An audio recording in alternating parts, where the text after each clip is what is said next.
Once upon a time in a faraway kingdom, there lived a girl who had a very big heart but very little money. She was always seen in ragged, dusty clothes, but sparkling magic always seemed to be around her.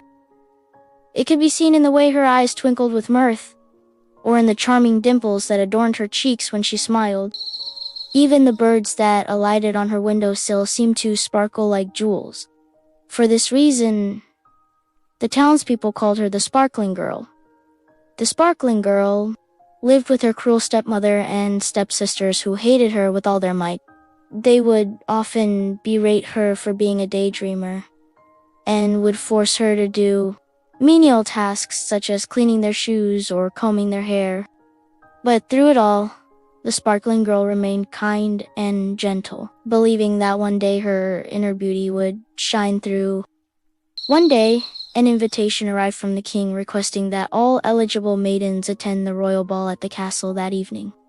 The king's son, the dashing Prince Florian, was of marriageable age, and the king wished to find a suitable bride for him. The stepsisters were overjoyed at the prospect of going to the ball and began preparing their finest gowns.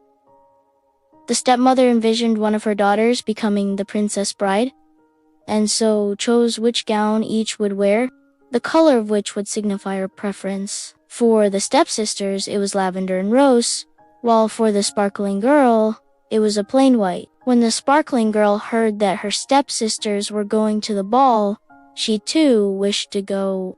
She approached her stepmother and asked if she could please go, but the stepmother simply laughed and told her that she wasn't worthy. Then grabbing her roughly by the shoulders, the stepmother said, "You will stay home and make sure the house is clean when we return, and don't even think about coming to the ball."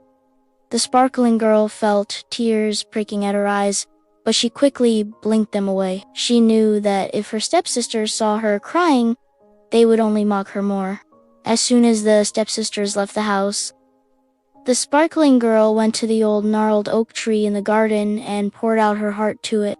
She told the tree how badly she wanted to go to the ball and how her stepsisters and stepmother had prevented her from doing so.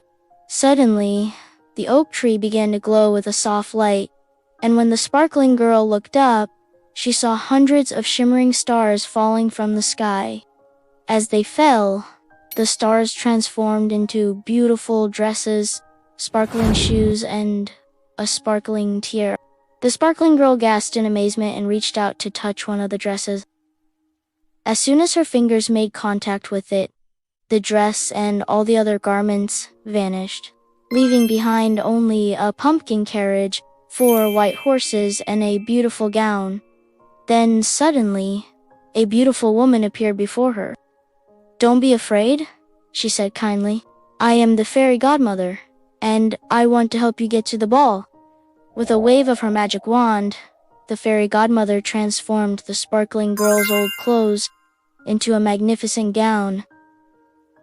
She then took the pumpkin and, with a flick of her wand, poof, turned it into a gleaming pumpkin carriage. The horses were also given a magical transformation.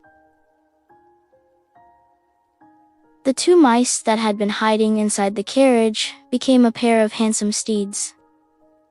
The Fairy Godmother continued to sprinkle her magic, turning the 4 field mice into strong, brave horses, each one whiter than snow. Lastly, the Fairy Godmother transformed the Sparkling Girl's old ragged slippers into shining glass slippers.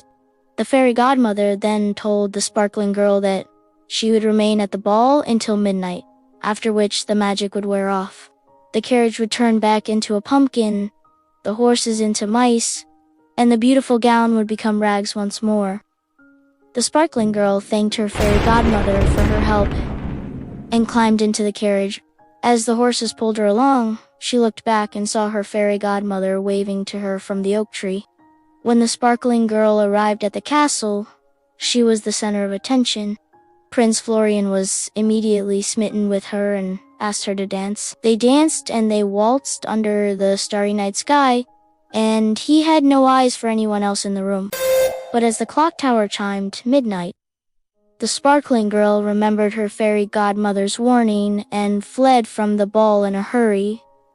In her haste, she lost one of her glass slippers. Prince Florian, who had fallen deeply in love with her, picked up the slipper and vowed to find its owner, and so began one of the most epic quests in all the kingdoms.